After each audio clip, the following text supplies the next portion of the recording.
தமிழ் நிறம் நேயர்களுக்கு வணக்கம். இன்று நம்முடைய மூத்த பத்திரிகையாளர் மணி சார் அவர்கள் வந்து இணைஞ்சிருக்காங்க. அவங்க கிட்ட பேசலாம். சார் வணக்கம். சார் வணக்கம். சார், இப்போ அதிமுகவினுடைய பொதுக்குழு டிசம்பர் 15ஆம் தேதி வந்து கூட இருக்கு. ஏற்கனவே கலாய்வு குழுத்துலலாம் ரொம்ப பூசலாகவே இருந்தது, கோஷ்டியெல்லாம் இருந்ததுன்னா அது ரொம்ப கடும் விமர்சனமான நிலையில பொதுக்குழு கூட இருக்கு டிசம்பர் 15ல். ஸோ இதை எப்படி பார்க்குறீங்க? பொதுக்குழு கூட்டம் என்பது எதிர்பார்க்கப்பட்ட ஒன்று. இது ஆச்சரியப்படுத்த எதுவும் இல்லை. ஏன்னா தேர்தல் ஆணையத்தின் விதிகளின்படி ஆண்டுக்கு ஒரு முறை பொதுக்குழு கூட்டப்படும். அவங்க வழக்கமாக ஜெயலலிதா பீரியடில் டிசம்பர் 30, 31ஆம் தேதி வாக்கில் கூட்டுவாங்க. இந்த முறை 15ஆம் தேதி கூட்டியிருக்காங்க. எதிர்பார்க்கப்பட்ட ஒன்று, அவங்க கூட்டி தான் ஆகணும். அன்றைக்கு என்ன தீர்மானங்கள் போட போகிறாங்கன்றது தான் நம்ம முக்கியமாக கவனிக்க வேண்டியது. பிஜேபி அரசுக்கு எதிராக எத்தகைய தீர்மானங்கள் அங்கே நிறைவேற்றப்பட போகின்றன. வழக்கமாக திமுக எதிராக கடுமையான தீர்மானம் நிறைவேற்றுவாங்க, அதில் ஒன்றும் ஆச்சரியப்படுறதுக்கு எதுவும் கிடையாது. ஆனால் பிஜேபிக்கு எதிராக இது வரைக்கும் அவங்க ஒரு எலெக்ஷன் 24 எலெக்ஷனில் தனியாக போயிட்டாங்க. ஆனால் பிஜேபியை கடுமையாக விமர்சனிக்காமல் தான் பார்லிமெண்ட் எலெக்ஷன் எடப்பாடி ஃபேஸ் பண்ணார். இத்தனைக்கும் எலெக்ஷன் பிஜேபி வேணுமா வேணாமான்னு போது இங்கே திமுகவை வசைப்பாடி கொண்டு இருந்தார் எடப்பாடி. இந்த மறுபடியும் தேர்தல் முடிவுகளுக்கு பிறகு மீண்டும் அதிமுக பாஜக கூட்டணி வரும் என்று வதந்திகள் வர தொடங்கி இருக்கிறன. இந்த பின்புலத்தில் பார்க்கும் பொழுது இந்த பொதுக்குழுவோட முக்கியமான தீர்மானங்கள் என்னவென்று நாம் பார்க்க வேண்டும். பிஜேபிக்கு எதிராக ஓரளவுக்கு காட்டமாக தீர்மானங்கள் இருந்தாலும் கூட அது எடப்பாடிக்கு அது லாபமாக முடியும். மாறா சாஃப்டாக பிஜேபி அப்படியே தொட்டுட்டு முழுக்க முழுக்க தமிழக அரசை மட்டும் விமர்சனம் பண்ணுறாங்கன்னா ஏடிஎம்கே நாளைக்கு பிஜேபியோட போன்ற அந்த எண்ணம் வந்து மறுபடியும் தலை தூக்கும். ஏற்கனவே ஊடகங்கள் தினமும் அதை தான் விவாதித்து கொண்டிருக்கின்றன. பொதுக்குழுவில் பிஜேபியை கடுமையாக விமர்சித்து தீர்மானங்கள் நிறைவேற்றவில்லை அல்லது பிஜேபியுடன் 26 ஒருபோதும் உற வைக்க மாட்டோம்னு அந்த தீர்மானத்தில் சொல்லிட்டாங்கன்னா அது எடப்பாடி கை ஓங்கும். ஊடகங்களும் திமுகவும் அதிமுகவுக்கு எதிராக நடத்தி கொண்டிருக்கிற அந்த விஷம பிரச்சாரம் உண்மையாயிடும். இல்லை, அந்த விஷம பிரச்சாரம் ஒரு தற்காலிகமாவது முடிவுக்கு வரும். பொதுக்குழுவில் பிஜேபிக்கு எதிராக கடுமையான கண்டனங்களை தெரிவித்து தீர்மானம், ரெண்டாவது ஒருபோதும் பிஜேபியுடன் அதிமுக கூட்டணி வைக்காது என்று ஒரே ஒரு தீர்மானத்தை மட்டும் அவர்கள் நிறைவேற்றினால் கூட அது கண்டிப்பாக அதிமுகவின் செல்வாக்கை தமிழகத்தில் உயர்த்தும். ஏன்னு கேட்டிங்கன்னா இன்றைக்கி தமிழ்நாட்டில் வந்து ஆளும் கட்சியான திமுகவும் திமுகவோட தோழமை கட்சிகளாக இருக்கக்கூடிய அவங்களுடைய கூட்டணி கட்சிகளும் 90% மேல் ஊடகங்கள் திமுக கட்டுப்பாட்டில் இருக்கிறதுனால அந்த ஊடகங்களும் மீண்டும் அதிமுக பாஜக கூட்டணி என்றுதான் பேசி வருகின்றன. அதை உடைச்ச மாதிரி அதை உடச்சி காமிச்சார் அவர் 24 பிஜேபியோட கூட்டணி வைக்காமல் தனியாக போய். இப்போ மறுபடியும் அந்த விஷம பிரச்சாரத்தை எதிர்கட்சிகளும் ஊடகங்களும் தொடங்கி இருக்கக்கூடிய கட்டத்தில் அதற்கு முற்றுப்புள்ளி வைப்பது போல பிஜேபியுடன் அதிமுகவுக்கு தேர்தல் காலத்தில் 26 உறவு ஒருபோதும் இல்லை என்ற நிலைப்பாட்டில் மாற்றம் இல்லைன்னு ஒரே ஒரு தீர்மானம் இருந்ததுனா கூட அது கண்டிப்பாக இங்கே இருக்கக்கூடிய எதிர்கட்சிகளோட வாயை அடைத்தது போல ஆகும். ஆனால் அப்படி தீர்மானம் போடுவாங்களான்றதான் மிகப்பெரிய ஒரு சந்தேகமாக இருக்குது. ஏன்னா இவங்க ஒவ்வொரு வாட்டியும் வந்து கலாய்வு குழு நம்ம அதில் பார்த்தா ஒரு இடத்துல சச்சரவு வந்தால் ஓகே பரவாயில்ல, ஏதோ ஒரு இடத்துல போகிற இடத்துல எல்லாத்துலேயுமே 2 இடங்கள்லையுமே அந்த சச்சரவு இருக்குது. அதுவும் அதில் போன முக்கிய தலைவர்கள் முன்னாள் அமைச்சர்கள் இருக்கிறப்பே அவங்க வந்து சண்டை போட்டுக்கிறாங்கிறப்போ எடப்பாடியோட கையை மீறி கொஞ்சம் கொஞ்சமாக போயிட்டு இருக்கோம் அப்படிங்கிற ஒரு கேள்வி எழும்புது இல்லையா சார்? அது கேட்கும். அப்படி நான் பார்க்கல. இது வந்து இந்த அடிதடியெல்லாம் வந்து எசன்ஸ் ஆஃப் டெமோக்ரஸி, ஜனநாயகத்தின் சாராம்சம். அது திமுகவில் இதே மாதிரி அடிதடி நடந்திருக்குது, வெட்டுக்குத்தெல்லாம் நடந்திருக்குது, கொலைலாம் நடந்திருக்குது உட்கட்சி பகையில். அந்த அளவுக்கு ஒன்றும் இதில் போல. யோசிச்சு பாருங்கள், 3.5 வருஷம் அது பவரை விட்டு ஜெயலலிதா செத்த பிறகு நடந்த 3 தேர்தலையும் கட்சி தோல்வி அடைஞ்சிருக்கு. 21 தோல்வி அடைந்து ஆனால் டீசெண்டாக தோத்தாங்க. 66 சீட்டு அவங்க எதிர்கட்சியாக உட்காந்தாங்க. 10 வருஷம் ஆட்சியில் இருந்துட்டு 66 சீட்டு அவங்க எதிர்கட்சியாக உட்காரதுன்றது பெரிய விஷயம். அவங்களுக்கான பலம் என்பதாக இருக்கிறது. அதிமுகவை யாரும் ரைட் ஆஃப் பண்ண முடியாது. அதிமுகன்றது வந்து பார்லிமெண்ட் எலெக்ஷனில் வாக்கு சதவீதம் 6% குறைஞ்சிருந்தா கூட திமுக அதிமுக தான் எதிரி இப்போதைக்கு. ஆகவே அதிமுகன்ற கட்சியோட கட்டமைப்பு கிளைக்கழகங்கள்லேருந்து தலைமை கழகம் வரையில் வலுவோடு தான் இருந்து கொண்டிருக்கிறது. அதனால் இந்த உட்கட்சி மோதல், இவர்களை அடித்துக்கொள்வது, இதெல்லாம் வந்து பெரிய விஷயமா நான் பார்க்கல. இது மீண்டும் பிஜேபி அதிமுக ஆட்சிக்கு வரும் என்ற நம்பிக்கையில் தொண்டர்கள் சண்டை போட்டுக் கொள்கிறார்கள். இந்த கட்சி விளங்காது, இது வந்து காணல் நீராக போயிடுனா ஏன் சண்டை போட போகிறோம்? ஆகவே இந்த மோதல்களை நான் வந்து ஆரோக்கியமானதாக தான் பார்க்குறேன். ஒரு கட்டத்தில் அந்த முடிவுக்கு வரும். அந்த மோதல்கள்லாம் பொதுக்குழுலாம் எந்த பிரச்சனையுமே இருக்காது. அது தலைமைக்கு கட்டுப்பட்டு தான் இருப்பாங்க. ஓகே, ஏன்னா அதுல வந்து செல்லூர் ராஜ் இருக்காங்க, டாக்டர் சரவணன் இருக்கு, அவங்களுக்குள்ளாரே அந்த கோஷ்டி மோதல் அப்படிங்கிறது இருக்கு அப்படிங்கிற மாதிரி பேசுறாங்க இல்லையா? ஸோ அந்த ஒரு விஷயம் தான். ஏன்னா நமக்கு அதிமுகவை பொறுத்த மட்டும் எல்லாருமே என்ன சொல்லுவாங்க அப்படின்னா, ஜெயலலிதா அவர்கள் இருக்கிறப்ப இது வந்து ஒரு ராணுவ கட்டுப்பாட்டுல இருக்கும் அப்படிங்கிற ஒரு விஷயத்த நம்ம வந்து பார்த்துட்டு இருக்கோம். அப்படி இருக்கிற அதிமுக திடீர்னு பார்த்தா 2 இடங்கள்ல கோஷ்டி சண்டை நடக்குது. அதுவும் செல்லூராஜ் ஒரு பக்கம் இது பண்றாரு, டாக்டர் சரவணன் ஒரு வாட்டி அவரு ஒரு பக்கம் பேசுறாரு. அப்படிங்கிறப்போ இதை எப்படி சார் பாக்குறீங்க இந்த இடத்துல? ராணுவ கட்டுப்பாடு ராணுவத்துக்கு தான். ஒரு அரசியல் கட்சிக்கு கட்டுப்பாடு இருக்குன்னா அது அசிங்கமான விஷயம், அவலமான விஷயம், காரி உமிழ வேண்டிய விஷயம். ராணுவ கட்டுப்பாடு ராணுவத்துக்கு தான். அரசியல் கட்சிக்கு ராணுவ கட்டுப்பாடு இருக்குன்னா அந்த கட்சி அழிய போகுதுன்னு அர்த்தம். ஜெயலலிதா இருந்தப்ப கதை வேற. இன்னைக்கு வந்து மறுபடியும் சொல்ற இந்த அடிதடி, சச்சரவுகள், தள்ளு முள்ளு, சட்டையை கிழிக்கிறது, இதெல்லாம் ஆரோக்கியமானதாகத்தான் நான் பார்க்கிறேன். ஏன்னு கேட்டிங்கன்னா, கட்சிக்குள்ள ஒரு ஜனநாயகம் இருக்குது. மாறுபட்ட கருத்துக்கள் என்பவை ஜனநாயகத்தின் ஆணிவேர். Essence, dissent is the essence of democracy. ராணுவ கட்டுப்பாடுன்னு சொல்றது அபத்தமான வார்த்தை. சர்வாதிகார தன்மை கொண்ட தலைவர்கள் காலாவதியாகி போய்விட்டார்கள். ஜெயலலிதா காலத்தில் நடந்தது இன்னைக்கு உதாரணமாக பேசுறது அபத்தமானது. ஓகே, எல்லா கட்சியிலும் இந்த அடிதடி தான் நடக்குது. அதிமுக நடக்கும்போது மீடியா வந்து நாக்க தொங்க போட்டுக்கிட்டு போய் அங்கே நின்று அதை கவர் பண்ணுது. ஏன்னா திமுகவை குளிர்விக்கணுன்ற எண்ணத்தில். திமுகவுலேயும் எக்கச்சக்க அழுக்குகள் இருக்குது. திமுகக்குள்ளேயும் ஏகப்பட்ட மோதல்கள் இருக்குது. உட்கட்சி சண்டையில் திமுகவில் ஏகப்பட்ட தலைகள் உருண்டு இருக்குது, ஃபிசிக்கலாகவே உருண்டு இருக்குது, வெட்டுக்குத்து நடந்திருக்கு, கொலைலாம் நடந்திருக்கு உட்கட்சி சண்டையில். இங்கே அந்த மாதிரிலாம் போல. யோசிச்சு பாருங்கள், 3.5 வருஷம் பவர் இல்லை, ஆனால் அடிதடி நடக்குதுன்னா அவன் அந்த தொண்டன் எந்த நம்பிக்கையில் இருக்கான்? மறுபடியும் 26 ஆட்சிக்கு வரும்ன்ற நம்பிக்கையில் இருக்கான். அதனால தானே போய் சண்டை போடுறான். இல்லை தலைமை மேலே கொஞ்சம் அவருக்கு இல்லை. இப்போ நான் சொல்கிறேன், இந்த உட்கட்சி மோதல் என்பது வந்து 2 விதமான உட்கட்சி மோதல். ஒன்று வந்து தலைமைக்கு எதிராக சண்டை போடுறான்னா நீங்கள் சொல்கிறது சீரியஸ் இஷ்யூ. ஓகே, அடிச்சுக்கிட்டவன்லாம் வந்து உள்ளூர் பிரச்சனையால் அடிச்சுக்கிறான். லோக்கலில் இருக்க மாவட்ட செயலாளருக்கு முக்கியத்துவம் கொடுக்கல, லோக்கல் முன்னாள் மந்திரி எனக்கு அடைக்கலம் கொடுக்கலன்னு அவன் சண்டை போடுறான். இது தலைமைக்கு எதிரான கலக குரல் கிடையாது. அவன் ஏன் சண்டை போடுறான்? சட்டையை கழிச்சுக்கிறான். 26 ஆட்சிக்கு வரும்னு ஒரு நம்பிக்கை இருக்குது, அல்லது 31 ஆட்சிக்கு வரும்னு நம்பிக்கை இருக்குது. கட்சி வாஷ் அவுட்டுலாம் சொன்னாங்க இல்லையா, அவர்கள் முகத்திரை கிழிந்து தொங்குகிறது. அதிமுகவோட உட்கட்சி சண்டையை பார்த்து திமுக வந்து சிரிக்குது அப்படின்னா வந்து அவங்க கண்ணாடி வீட்டுக்குள்ளேருந்து கல்லடிக்கிறாங்க. இதை விட மோசமான பிரச்சனை திமுகவுள்ள இருக்கு. இவனாவது வெறும்னு அடிச்சுக்கிறாங்க, வெட்டு குத்து கொலைலாம் நடக்குது. அதனால அதிமுகவோட அந்த கூட்டங்கள், கள ஆய்வு கூட்டங்கள் நடக்கக்கூடிய அந்த கலைபுரங்களை நான் ஆரோக்கியமானதாகத்தான் பார்க்கிறேன். அது பெரிய இஷ்யூ கிடையாது. பொதுக்குழுல இப்படிப்பட்ட கலைப்புறங்கள் கண்டிப்பா நடக்காதுன்னு நான் உறுதியாக நம்புறேன். ஏன்னா அதுக்கு முக்கியமா என்ன சொல்றாங்க அப்படின்னா, தளவாய் சுந்தரத்தை RSS பேரணி வந்து துவக்கி வச்சார் அப்படின்னு சொல்லி விமர்சனம் வந்த உடனே நீக்கினாரு, திருப்பி அவங்க சேர்த்துட்டாங்க இல்லையா? அப்படிங்கிறப்போ இவர் பாஜகவுக்கு பயப்படுறாரு அப்படிங்கிற ஒரு விஷயம் வருது இல்லையா? அந்த இடத்துல நமக்கு ஒரு சந்தேகம். ஏன்னா இன்னைக்கு வரைக்குமே எடப்பாடியார் அவர்கள் மோடியை டைரக்டா அட்டாக் பண்ணல. ஸோ இந்த எல்லாத்தையும் பார்க்குறப்போ இன்னமும் அவர் பாஜகவோட கூட்டணி அப்படிங்கிற அந்த 50-50 மனப்பான்மையில தான் இருக்காரு. இல்லை, அப்படி நான் நினைக்கல. 26 ஒரு பிஜேபியுடன் போக மாட்டார் என்று நான் உறுதியாக நம்புகிறேன். எடப்பாடி பழனிசாமி 26 பிஜேபியோடு போக மாட்டார் என்று நான் உறுதியாக நம்புகிறேன். இதை அவர் பிஜேபியோட போயிடுவார் கிட்டத்தட்ட 1.25 வருஷம் அதுதான் சொல்லிட்டு இருக்காங்க. அவர் வெளியில் வந்ததுலேருந்து பார்லிமெண்ட் எலெக்ஷன்லையும் அவர் தனியாக நின்று சாதிச்சிருக்காரு. அப்படி இருக்கும்பொழுது இப்போ போய் மறுபடியும் அவர் பிஜேபியோட போவார்ன்றது வந்து உள்நோக்கம் கொண்ட ஒரு குற்றச்சாட்டு. இது திமுகவால் தூண்டிவிடப்படுகிற, இவ்வளோ சொல்லலை நான், திமுகவால் தூண்டிவிடப்படுகிற திமுக கொத்தடிமைகள், திமுக காலடியில் உட்காந்துருக்கக்கூடிய தமிழ்நாட்டோட கோதி மீடியாவோட வேலை இது. 24 மணி நேரமும் உலகமே அழிஞ்சாலும் அதிமுகவை தான் விவாதிப்பான முடியாது. திமுகவோட தவறுகள், அவலங்கள், டான்ஜெட் கோப்பை நியூயார்க் நீதிமன்றத்தில் நாறுது. திராவிட மாடல் ஆட்சியோட புகழ் வந்து நியூயார்க்கில் நாறுது. லஞ்சம் வாங்கியிருக்கான் அதானிக்கிட்டது. அமெரிக்க புலனாய்வு அமைப்புகள் FBI சொல்லுது, எங்கே சொல்லுது? நீதிமன்றத்தில் சொல்லுது. அந்த பர்டிகுலர் ஆஸ்பெக்டை வச்சு எவனா விவாதிச்சானா? விவாதிக்க மாட்டான். அதிமுகவில் என்ன நடக்குதுன்றதை மட்டும் தான் சுற்றி அதையுமே அதிமுக வந்து அதை பற்றி சொல்லலையே. ஏன்னா சீமான் வரைக்குமே அறிக்கை விடுறாங்க. அது வரும், அடுத்து வருவோம். அதிமுக கட்சியோட நிலைப்பாடை பற்றி நம்ம பேசுகிறோம். அவங்க அதானியை பற்றி ஏன் பேசலன்றதை அடுத்து பேசுவோம். நான் எதுக்கு இதை சொல்ல வரேன்னா, இந்த பிஜேபியோட போயிடுவான்றது திமுகவாலும் திமுகவின் தொங்கு சதைகளாலும் கிளப்பி விடப்படுகிற ஒரு விஷம பிரச்சாரம். 26 எடப்பாடி பழனிசாமி பிஜேபியுடன் போக மாட்டார் என்று நான் உறுதியாக நம்புகிறேன். அப்படி போனாருன்னா அப்போ பேசலாம்.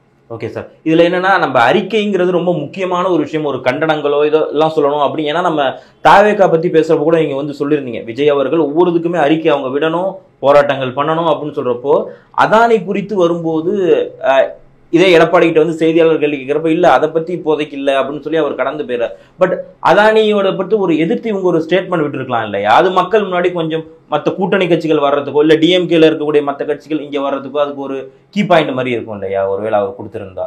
அவர் ஏன் அதானி குற்றச்சாட்டில் டான்ஜெட்கோ பேர் இருக்கும்போதும் வாய் திறக்க மறுக்கிறார் எடப்பாடி?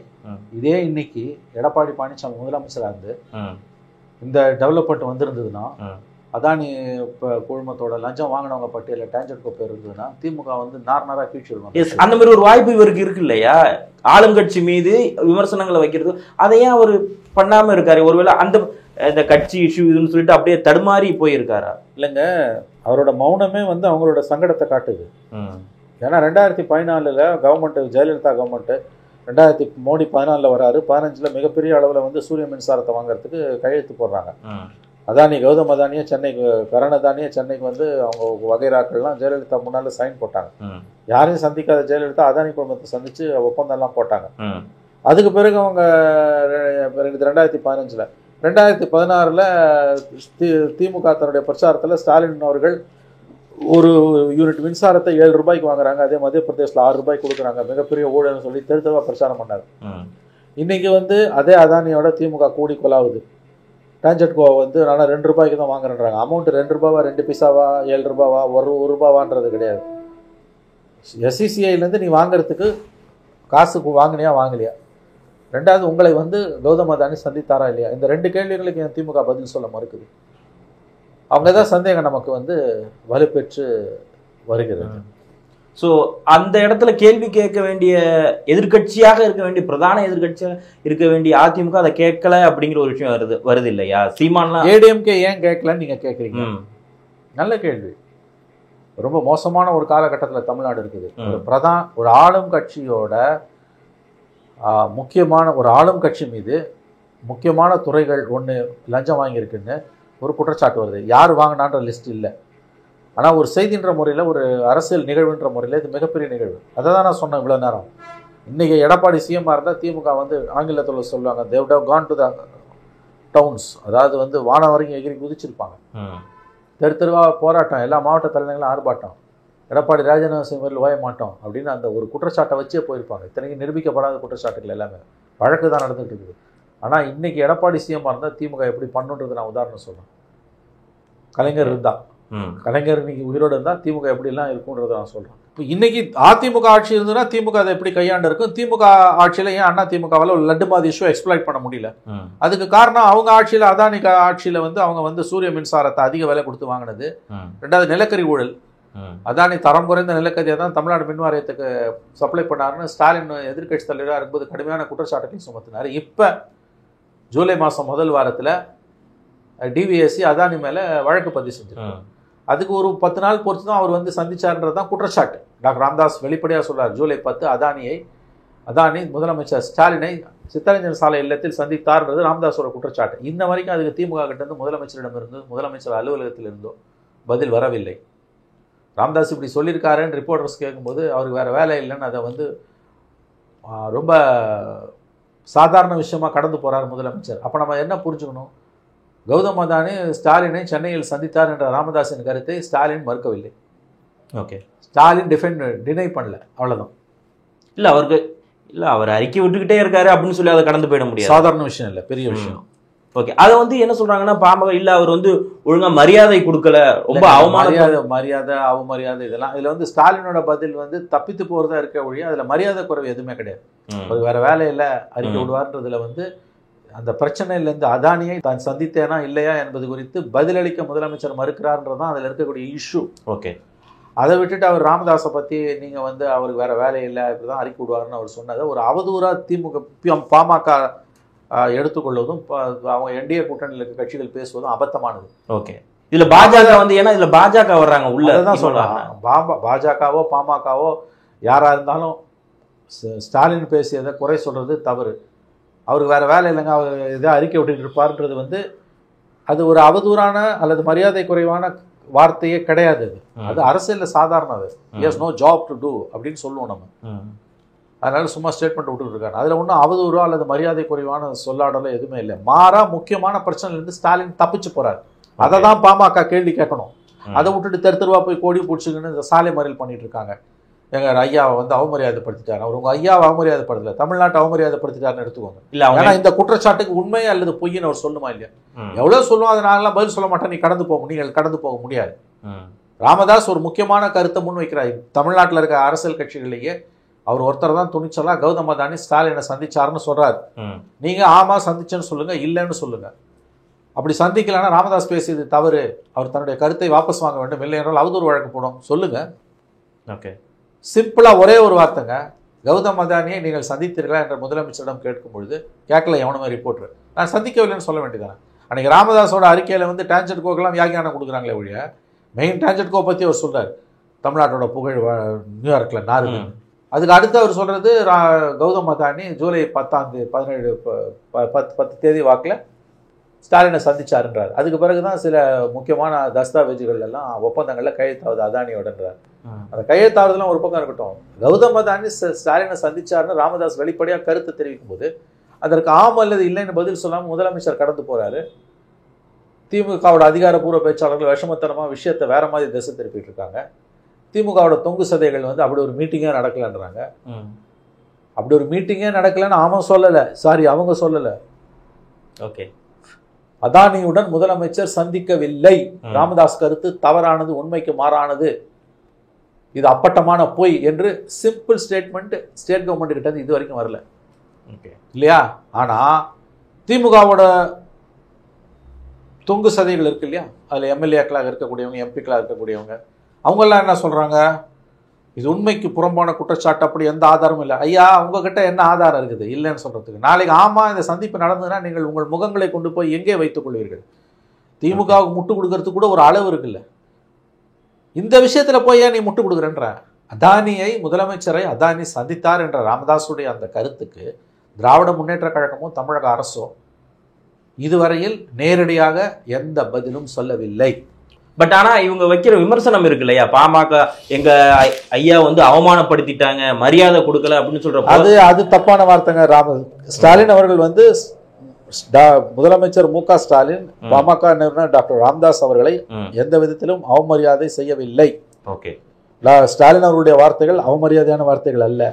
அது வந்து ஒரு எப்படி சொல்றதுன்னா கடந்து போகக்கூடிய ஒரு பிரச்சனையிலிருந்து ஸ்டாலின் தப்பித்து போகிறார். அதற்கு பாமக உடந்தையாக இருக்கிறது. எங்களுக்கு மரியாதை கொடுக்கல நீங்க பேசுறீங்க, ஐயா மரியாதை கொடுக்குறாங்க கொடுக்கலன்றது இல்லையா விஷயம். நீங்க உங்க முக்கியமான சார்ஜை உங்க தலைவர் வச்சிருக்காரு, உங்க ஐயா வச்சிருக்காரு, அதானி வந்து சிஎம் பார்த்தாருன்னு, அதுக்கு நேரடியாக பதில் இல்லைன்னு ராமதாஸ் என்ன ஸ்டேட்மெண்ட் கொடுத்துருக்கணும்? எனக்கு வேலை இருக்கிறதோ இல்லையோ அது ஒரு பக்கம் இருக்கட்டும், நான் மறுபடியும் கேட்கிறேன், ஜூலை 10ஆம் தேதி கௌதம் அதானி சித்தரஞ்சன் சாலையில் உங்களை சந்தித்தாரா இல்லையா? எஸ் இருக்கும், ஆம் அல்லது இல்லை, இதற்கு மட்டும் பதில் சொல்லுங்கள். மற்றபடி நீங்கள் என்னை பத்தி சொன்ன வார்த்தைகள் எல்லாம் நான் சீரியஸா எடுத்துக்கலாம், அதுல எந்த மரியாதை வருத்தமா இருக்குன்னு தான் இப்ப சொல்லியிருந்தாரு. திருப்பி பிரஸ் மீட்ல இருக்க ஆமா என்னை விட அவர் ரொம்ப ஞானமா இருக்கிறவரு, எனக்கான வருத்தமா தான் இருக்குன்னு சொல்லி அதை ராமதாஸும் அதை அப்படியே அதாங்க. அது கிடையாது, இதுல வருத்தப்பட ஒண்ணுமே கிடையாது. உங்க கேள்விக்கு பதில் இல்லை இல்ல. ஓகே, ஏன்னா இப்போ பாமக வந்து அவங்க தொண்டர் அன்புமணி ராமதாஸா இருக்கட்டும் இல்ல மற்றவங்க எல்லாம் அதுக்கு ப்ரொடெஸ்ட் எல்லாமே பண்ணாங்க, போராட்டம் எல்லாமே நடத்தினாங்க. தேர்தல் நெருங்கக்கூடிய சமயத்தில் இந்த மாதிரி இது பண்றப்போ திமுக வட மாவட்டங்கள்ல மற்ற பாமக அலைன்ஸ் எல்லாமே இருக்க விடல, சில இடங்கள்ல திமுக இப்ப லீடிங்ல இருக்காங்க, அந்த இடத்துல வாக்கு வங்கியை குறைச்சிருமா இந்த மாதிரி? இது ஒண்ணுமே இல்லாத இன்சிடென்ட், இதை மறந்துடுவாங்க. நல்ல முதல்ல ஒரு மரியாதை குறைவாக மு.க. ஸ்டாலின் அவர்கள் எதுவும் பேசவில்லை. இதை கூட ஒரு கட்சியால சகிச்சுக்க முடியலன்னா தொட்டாசி நீங்க ஒரு கட்சி இருக்க முடியாது. அவதூறா ஒரு வார்த்தை கூட ஸ்டாலின் பேசல. அவருக்கு வேலை இல்லைங்கன்னு சொல்றது ஒன்றும் அவதூறு கிடையாது, ஞாபகம் வச்சுக்கோங்க. அது ஒரு ஸ்டேட்மெண்ட், அது பொலிட்டிக்கல் ஸ்டேட்மெண்ட். அது கூட ஒருத்தன் பேசக்கூடாதா? நீங்க வந்து பாமகவில் வந்து திமுகவையும் மற்ற கட்சிகளையும் நீங்க எவ்வளவு தூரம் வசைப்படுறீங்க? இது ஒண்ணுமே கிடையாது. இதுல என்ன இருக்கு? நீங்க கோபப்படவோ இது அசூயையாக ஃபீல் பண்ணவோ அதுல எதுவுமே கிடையாது. மாறாக உங்கள் கேள்விக்கு பதிலளிக்காமல் முதலமைச்சர் தப்பி போகிறார் என்பதை மட்டும்தானே நீங்க பேசியிருக்கணும். அதை பேசாம ராமதாஸ் கடந்து போறாரு. உங்களுக்கு உங்க கேள்வி, நீங்க முக்கியமான ஒரு விஷயத்தை இந்தியாவில் எந்த தமிழ்நாட்டில் அவங்க அதுக்கு என்ன சொல்றாங்கன்னா, சார் நாங்க கலைஞர் அவர்களுக்கு வந்து மெரினால வந்து சமாதி அந்த இது வைக்கிறதுக்கே வந்து ராமதாஸ் ரொம்ப கஷ்டப்பட்டிருக்காங்க அப்படிங்கிறத அதை சொல்றாங்க. இந்த பழைய கதையெல்லாம் வேணாங்க, இது பர்சனலா போயிடுச்சுங்க. இது நாங்க இடம் கொடுத்தா நீ இடம் கொடுத்தா இது அல்ல இன்னைக்கு இஷ்யூ. ஏன்னா நான் ஏன் இது சொல்றேன்னா, தமிழ்நாட்டில் எத்தனையோ கட்சிகள் இருக்கு. டாக்டர் ராமதாஸ் அவர்கள் தான் மிக முக்கியமான ஒரு பிரச்சனையை கிளப்புறாரு. அதுவும் நியூயார்க் கோர்ட்டில் அதானிக்கு அரெஸ்ட் வாரண்ட் போட்ட செய்தி வெளியில் வந்து 6 மணி நேரத்தில், காலைல 6 மணிக்கு பேப்பரில் வருது, 12 மணிக்கெலாம் ஒரு ஸ்டேட்மெண்ட் விடுறாரு. டான்ஜெட் கோ பேர் இடம்பெற்றிருக்கிறது, பதில் சொல்ல வேண்டாம். அவர் ஒருத்தர் தான் தைரியமாக துணிச்சலாக திமுகவை கேள்வி கேட்டார் யாரு டாக்டர் ராமதாஸ். ஓகே, பிறகு அவங்களே அதை டேமேஜ் பண்ணிக்கிட்டாங்களோ? அதை விட்டுட்டு அதுக்கு பதில் சொல்லாமல் நீங்கள் எதையோ பேசிட்டு இருக்காங்க. பாமக அதுக்கு பலியாகுது. பாமக திமுக வலையில போய் விழுது. இல்ல அதுக்கு போராட்டம் பண்ணங்களும் பாமகவினர் போராட்டம் பண்ற அளவுக்கு அதில் ஒண்ணுமே இல்லை. நீ எதுக்கு போராட்டம் பண்ணணும்? அதானியை பார்த்தனா பார்க்கலையான்னு முதலமைச்சர் மௌனம் காக்குறாரு, அதுக்கு போராட்டம் பண்ணணும். எஸ், முதலமைச்சர் நான் எங்களுக்கு வெற்றி, டாக்டர் ராமதாஸுக்கு வெற்றி, ஏனெனில் அதானியை சந்தித்ததை முதலமைச்சர் மறுக்கவில்லை. அப்படி கொண்டு போகணும்ல பொலிட்டிக்கலா. கலைஞர் இருந்தால் அப்படிதான் பண்ணுவார். அந்த சூட்சுமம் ஏன் ராமதாஸுக்கு இல்லை? ஏன் அவங்க அந்த மாதிரி ரூட்டை எடுக்கல சார்? அந்த பக்குவம் இல்லை, வேற என்ன அரசியல் தெரியல, அல்லது அதானி விஷயத்தில் ராமதாஸ் பின்வாங்கிறாரோ என்ற அச்சம் தான் வருகிறது. ஓகே, அவரும் பின் வாங்கிட்டாரோ தெரியாது. வேற என்ன இதுக்கு பதில்? இதுல என்ன அதுக்கு பதில் சொல்லுங்க. இது ஒரு இஷ்யூவா? அவர் வேற வேலை இல்லைங்கன்றது ஒரு அது ஒன்று. நீ அப்படி தெருல போய் போராடுற அளவுக்கு இது ஒரு இஷ்யூவா? ஒண்ணுமே கிடையாது. மாறா முக்கியமா நீ எழுப்பின முக்கியம், தமிழ்நாட்டில் நீங்க மட்டும்தான் அந்த கேள்வியை கிளப்புறீங்க. சல்யூட், உண்மையிலே சல்யூட் ராமதாஸ்க்கு. ஆனா அதுக்கு பிறகு அவருடைய அரசியல் வந்து ரொம்ப எப்படி சொல்றது, ரொம்ப பக்குவம் மற்றும் மலிவானதா இல்லை இருக்குது. நீங்க கேட்ட ஐயா, நீங்க டாக்டர் ஐயா, நீங்க கேட்ட கேள்விக்கு முதலமைச்சர் பதில் சொல்லாமல் கடந்து போகிறார். நீங்க அதை எப்படி ஸ்பின் பண்ணிருக்கணும்? அதானியை சந்தித்ததை முதலமைச்சர் ஸ்டாலின் மறுக்கவில்லை, ராமதாஸின் பேட்டிக்கு கிடைத்த வெற்றி, அப்படி திருப்பி இருக்கணும்ல. அப்போ இன்னும் அவன் ப்ரொவோக் ஆவான்ல, அவங்க ப்ரொவோக் ஆவாங்கல்ல. ஓகே, அதை விட்டுட்டு தெருவில் போய் இறங்கி கொடிய புடிச்சுன்னு போய் சண்டை போடுது. இது உங்களுக்கு அவங்களை ஹேண்டில் பண்ணுறது எல்லாருக்கும் ஈஸி. ஓகே, அவ்வளோ ஈஸி, அவங்கள ஈஸியாக ஹேண்டில். வேற என்ன இப்போ? இது என்ன பிரச்சனை? இது பாலிடிக்ஸுங்க. இது தெருவில் போய் உட்காந்து என்ன பண்ண போறீங்க? ஒரு முக்கியமான என்னன்னா, நீங்க ரொம்ப முக்கியமான ஒரு பிரச்சனையை கிளப்பிருக்கீங்க, நீங்க மட்டும்தான் கிளப்புனீங்க. அதனால தான் ஐ சல்யூட் டாக்டர் ராமதாஸ்ன்னு. ஓகே, வேற எவனும் கிளப்பல. திமுகவோட இருக்கவங்க நிலை வித்வான்கள். அண்ணா திமுக பம்புது, அண்ணா திமுக உண்மையிலே பம்புது அதானி விஷயத்துல. அது என்னன்றது எல்லாருக்கும் தெரியும். ஏன்னா இவங்க ஆட்சி காலத்தில் வரமுறை இல்லாமல் திறந்து விட்ட கதை. ஓகே, அதனாலதான் அவங்க ஆமா ஒரே கேள்வி கேட்ட ஒரே கட்சி, ஒரு அரசியல் ஞானமுள்ள துணிச்சலா கேட்ட ஒரே தலைவர் டாக்டர் ராமதாஸ். அப்புறம் சீமான் கேட்டார், அது வேற. அப்ப ராமதாஸ் வந்து அதை தானே பிடிச்சிட்டு நிக்கணும். அதை விட்டு எனக்கு மரியாதை இல்லை, அது இல்லை, இது என்ன அரசியல்? இது மரியாதை கொடுக்கறது கொடுக்காம போறது, இது பிரச்சனை. இப்ப உங்களை பத்தி அவதூறாவோ ஒருமையில ஒரு பேசல, அவர் வேற வேலை வெட்டியில், அது ஆங்கிலத்தில் எஸ் நோ ஜாப் அப்படின்ட்டு போனா என்ன பண்ணிருப்பீங்க? இது கிடையாதுங்க அவமரியாதை. மாறா இதை பெருசு ஒரு நான் இஷ்யூவை பெருசுப்படுத்துறது மூலமா நீங்க எழுப்பின உண்மையான விவகாரத்தோட வீரியம் அப்படியே செதஞ்சு போறதை நீங்களே அலோவ் பண்றீங்க. அதை தெரிஞ்சு பண்றீங்களா தெரியாம பண்றீங்களா அது வேற, அது $1 மில்லியன் கொஸ்டின். ஓகே, அது என்னங்கிறது நம்ம கடந்து போகிறப்பதான் அதுக்கான இஷ்யூ தெரியும். பட் ஆனா ஒரு லட்டு மாதிரியான ஒரு வாய்ப்பை, நம்ம லட்டு மாதிரியான வாய்ப்பை ராமதாஸ் மிஸ் பண்றாரு, அதிமுக சுத்தமா மிஸ் பண்ணுது.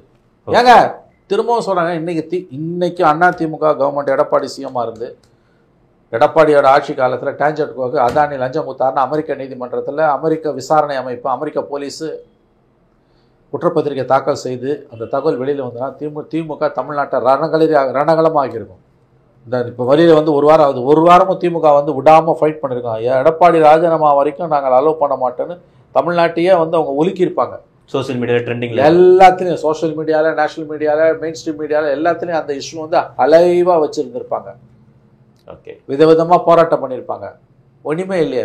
இப்போ தூக்கி கொடுத்தா கூட வந்து லட்டை தூக்கி வாயில் வச்சா கூட நீங்கள் சாப்பிட மறுக்கிறீங்க. எதிர்கட்சிகளோட தோல்வி. அதனால் அதானி இஷ்யூ ஸ்டாலினுக்கு இப்போதைக்கு பார்க்கும்போது பெரிய ஆபத்தை உண்டாக்குமான்னு எனக்கு தெரியல. நாளைக்கு அமெரிக்க நீதிமன்றத்தில் டான்ஜெட்கோவில் யார் லஞ்சம் வாங்கினாங்கன்றது வரும். ஏன்னா அந்த ப்ராசஸ்க்குள்ளே போயிடுச்சுன்னா கொடுத்தவனை மட்டும்தான் இப்போ வாங்கிட்டு இருக்காங்க, வாங்கினவனை பற்றி அடுத்து வரும், இல்லாட்டி கேஸ் நிற்காது. ஓகே, அந்த ஸ்டேஜ் வரும்போது டான்ஜெட்கோ சார்பாக யார், டான்ஜெட்கோக்கு லஞ்சம் போயிருக்குன்னு அவன் சொல்லிட்டான், டான்ஜெட்கோவில் யார் வாங்கினாங்கன்றது வரும் நாட்களில் வரும். ஏன்னா கோர்ட்டுக்கு போனால் அதை சொல்லி ஆகணும் நீ. அப்போதான் இங்கே வேடிக்கை இருக்குது. இந்த நேரத்தில் இணைந்து உங்களுடைய கருத்துக்களை வழங்கியமைக்கு மிக்க நன்றி சார். நன்றி சார், தேங்க்யூ சார்.